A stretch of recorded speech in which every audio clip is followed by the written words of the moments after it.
Sehat is brought to you by Oziva. Be a better you.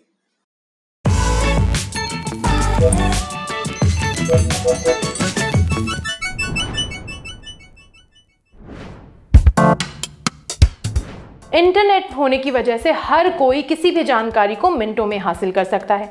देखा जाए तो ये अच्छी बात है, लेकिन कई बार ये इंटरनेट गड़बड़ भी करवा देता है, खासकर बीमारियों के मामले में। क्योंकि होता ये है, हम जितनी ज़्यादा चीज़ों के बारे में जान जाते हैं, हम उन्हें अपने साथ जोड़ लेते हैं, हमें उनके लक्षण अपने साथ होते महसूस होने लग जाते हैं। जैसे कि मेरी एक दोस्त है, उसने सालों से दूध या दूध से बनी किसी चीज़ का सेवन नहीं किया, कुछ भी नहीं खाती है। मैंने पूछा कि किसी डॉक्टर को दिखाया, तो कहती है नहीं, मैंने इंटरनेट पर पढ़ा है कि मुझे दूध से एलर्जी है, जिसकी वजह से मैं जैसे ही दूध या दूध से बनी कोई भी चीज़ खाती हूँ तो मुझे गैस की समस्या हो जाती है। मुझे लगा इसको घंटों ज्ञान देने से बेहतर है क्यों ना इस सब्जेक्ट पर एक पूरा एपिसोड बनाया जाए, ताकि लोगों को फूड एलर्जी और फूड इंटॉलरेंस के बारे में जागरूक किया जा सके। इसके लिए हमने बात की न्यूट्रिशनिस्ट मेधा कपूर से, कि उनसे जाना कि आखिर इन दोनों में अंतर क्या है, और अगर किसी को ये समस्या होती है तो इससे निपटने का सबसे बेहतरीन तरीका क्या होता है। चलिए आपको दिखाते हैं कि मेधा कपूर ने हमें क्या बताया। फूड इंटॉलरेंस और एलर्जी, ये दो ऐसी टर्म्स हैं जिसे हम आमतौर पे इंटरचेंजेबली यूज़ करते हैं, यानी कि एक ही समझ के इस्तेमाल करते हैं, पर ये दो बहुत डिफरेंट एंटिटीज़ हैं। जो फूड इंटॉलरेंसेस हैं वो यूजुअली माइल्डर होती हैं, और उसके जो सिम्टम्स होते हैं वो हमारे पेट से संबंधित होते हैं, जैसे पेट में गैस होना, दर्द होना, दस्त लग जाना, कभी उल्टी की फीलिंग आना। ये सारे कॉमन सिम्टम्स हैं जो कि फूड इंटॉलरेंस के होते हैं। तो एक बहुत ही कॉमन फूड इंटॉलरेंस जिसके बारे में हम में से ज़्यादातर लोग जानते हैं वो है लैक्टोज इंटॉलरेंस। लैक्टोज एक ऐसा प्रोटीन होता है जो कि दूध में पाया जाता है, और कई लोग इसको पचा नहीं पाते, उनकी आंतों में वो एंजाइम नहीं होता जो कि उसको डाइजेस्ट कर पाए, जिसकी वजह से दूध का सेवन करने पर बहुत कष्ट होता है। तो इस तरह की जो इंटॉलरेंसेस होती हैं, इसमें यूजुअली पूरी बॉडी का रिस्पॉन्स इन्वॉल्व नहीं होता, और वो लोकलाइज्ड होती हैं। हमारे पेट और पेट से संबंधित जो हमारा सिस्टम है उसके अंदर ज़्यादा डिस्ट्रेस होता है। अगर हम बात करें फूड एलर्जीज़ की, तो जो फूड एलर्जी होती हैं वो काफ़ी सिवियर होती हैं, और उसमें हमारी बॉडी का जो इम्यून रिस्पॉन्स है वो एक्टिव हो जाता है। जैसे कि अगर हमारी बॉडी में कोई वायरस, बैक्टीरिया या किसी भी पैथोजन का अटैक होता है और उसे हटाने के लिए हमारा पूरा इम्यून सिस्टम लग जाता है, ठीक वैसे ही फूड एलर्जी के केस में जो खाना हम खाते हैं उसके अंदर कुछ ऐसे कंपोनेंट्स होते हैं जिसके कि अगेंस्ट हमारा बॉडी एक फुल ब्लोन इम्यून रिएक्शन को ट्रिगर कर देता है। तो इसके जो लक्षण आते हैं वो पूरी बॉडी में मैनिफेस्ट होते हैं, जैसे कि हमारे शरीर में सूजन हो सकती है, शरीर लाल पड़ सकता है, उसमें स्किन रैशेज आ सकते हैं, सांस लेने में दिक्कत हो सकती है, और डिजीनेस हो सकती है, चक्कर आ सकते हैं, और सीवियर केसेस में ये एक एनाफाइलैक्टिक शॉक की स्टेज में भी जा सकता है, जिसके बाद की कई बार डेथ भी हो सकती है। तो जो एलर्जीज़ हैं वो कहीं ज़्यादा सीवियर होती हैं usually as compared to food intolerances. अब बात यह है कि इन दोनों को हम डिस्टिंग्विश कैसे करें। तो इसमें मैं आपको स्ट्रांगली सजेस्ट करूंगी कि आप अपने सिम्टम्स के बेसिस पे खुद इवैल्यूएट ना करें कि वेदर आपको किसी फूड से इंटॉलरेंस है या एलर्जी है। इसमें आप अपने हेल्थ केयर प्रैक्टिशनर से ज़रूर मिलें, क्योंकि एक छोटा सा लैप्स ऑफ जजमेंट जो है वो आपके लिए जानलेवा भी हो सकता है। आपने सुना होगा, या फिर आपके घर में जो बड़े बूढ़े हैं वो भी कहते होंगे कि आपकी जनरेशन के अंदर कई लोगों को, किसी को दूध नहीं पच रहा, किसी को गेहूं नहीं पच रहा, इस तरह की चीज़ें हमारी जनरेशन में नहीं होती थी। तो बेसिकली फूड इंटॉलरेंसेस जो हैं आजकल एक राइज पर हैं। तो इसका रीज़न क्या है? क्या वाकई कुछ ऐसे रीजंस हैं जिसकी वजह से कि हम लोग टॉलरेट नहीं कर पा रहे हैं कई तरह के फूड्स के कंपोनेंट्स को, या फिर इसका कोई और भी रीज़न है जो कि हकीकत से जुड़ा हुआ नहीं है? तो देखिए, इसका आंसर जो है वो मिक्स्ड है। कि ये भी सच है कि बहुत सारे ऐसे कारण हैं जिसकी वजह से हम लोग आजकल फूड इंटॉलरेंट ज़्यादा है as compare to our previous generations, पर बात ये भी है कि इसमें साइकोलॉजिकल फैक्टर भी एक बहुत इंपॉर्टेंट रोल प्ले करता है। तो आप किसी भी सुपरमार्केट में जाकर देख लीजिए, आपको शेल्फ्स पे दिखाई देगा ग्लूटेन फ्री प्रोडक्ट्स और लैक्टोज फ्री प्रोडक्ट्स, और आपके फेवरेट सेलिब्रिटीज़ भी जो हैं उनको एंडोर्स करते हुए दिखेंगे। तो ऐसे में अगर हम एक चीज़ को बार बार देख लें और कहीं ना कहीं एसोसिएट कर लें कि ये सुपीरियर है क्योंकि ये ज़्यादा प्राइस्ड है, इसे सेलिब्रिटी भी खा रहा है और ये सुपरमार्केट शेल्फ्स में एक स्पेशल जगह पे है, तो हमें लगता है कि हाँ, हम भी कहीं ना कहीं उस खाने को डिज़र्व करते हैं। तो हम सेल्फ डायग्नोज करने लगते हैं कि हमें लैक्टोज से दिक्कत हो रही है या ग्लूटेन से दिक्कत हो रही है, यानी दूध या गेहूं अगर खा रहे हैं तो दिक्कत हो रही है। तो ये जो सेल्फ डायग्नोसिस है ये खुद ना बनाएं, आपके जो भी सिम्टम्स हैं अपने डॉक्टर को एक्सप्लेन करें और उसके बेसिस पे ही ये डिसीजन लें।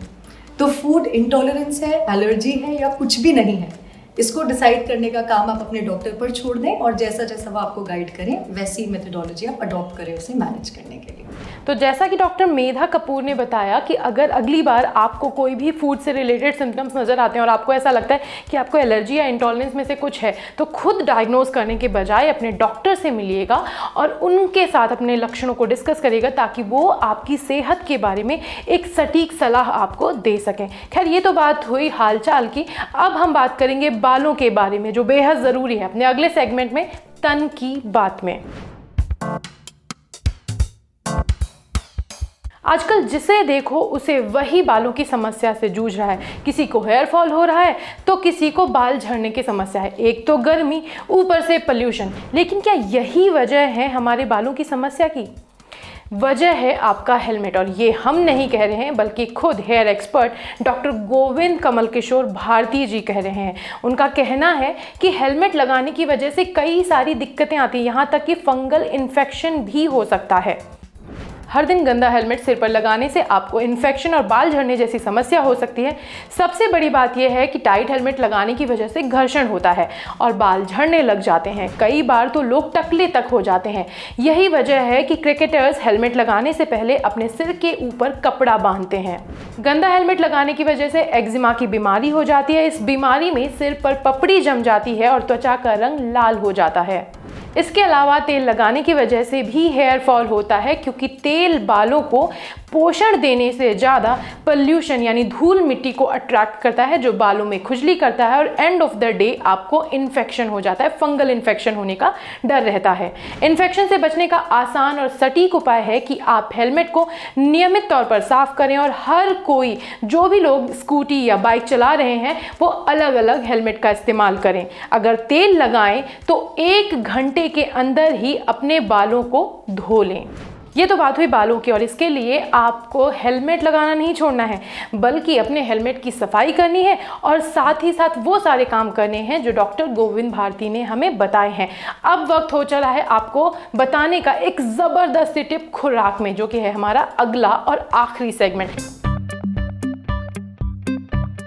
बारिश का मौसम वैसे तो खाने पीने के लिहाज से बेहद अच्छा माना जाता है। बारिश का नाम आते ही हमारे मन में समोसे और पकौड़े जैसी चीज़ें आने लग जाती हैं, यानी उनकी तरफ मन भागने लग जाता है। ऐसा लगता है वो खाने को मिल जाए। लेकिन यही मानसून, यही बारिश का मौसम जो है, इन्फेक्शन को भी बहुत आसानी से बढ़ाता है। और इसीलिए कहा जाता है कि बारिश में ऐसी चीज़ों को नहीं खाना चाहिए, उन चीज़ों को खाने से परहेज़ करना चाहिए जो इन्फेक्शन को बढ़ा सकती हैं। और इसी कैटेगरी में आती हैं कच्ची सब्जियाँ और सलाद। लेकिन अगर कच्ची सब्जियां और सलाद से इन्फेक्शन बढ़ता है तो क्या इन्हें खाना छोड़ देना चाहिए?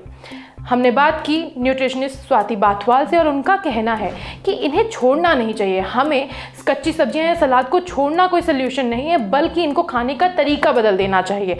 उनका कहना है कि जब आप सलाद खाएं इस मौसम में तो कोशिश करें कि वो सलाद घर का बनाओ, यानी कि होटल या रेस्टोरेंट से आप ऑर्डर ना करें। और दूसरी चीज़, कोशिश करें कि जो भी सलाद आप इस्तेमाल कर रहे हैं, जो भी सब्जियां आप इस्तेमाल कर रहे हैं, वो आप ही के किचन गार्डन में हो, यानी कि आपने खुद उगाई हो ऐसी सब्जियों का इस्तेमाल करें तो वो बेहतर होता है। इसके अलावा क्या कच्ची सब्जियां खाना ही सबसे बेहतर होता है? उन्होंने कहा ये हमारा सिर्फ भ्रम है। अगर हम जो सब्जियां सलाद में खाते हैं, अगर हम उनको 2 से 3 मिनट के लिए स्टीम कर लेते हैं तो उनमें जो पोषक तत्व होते हैं वो हमारे शरीर के द्वारा बेहतर तरह से पचाए जा सकते हैं।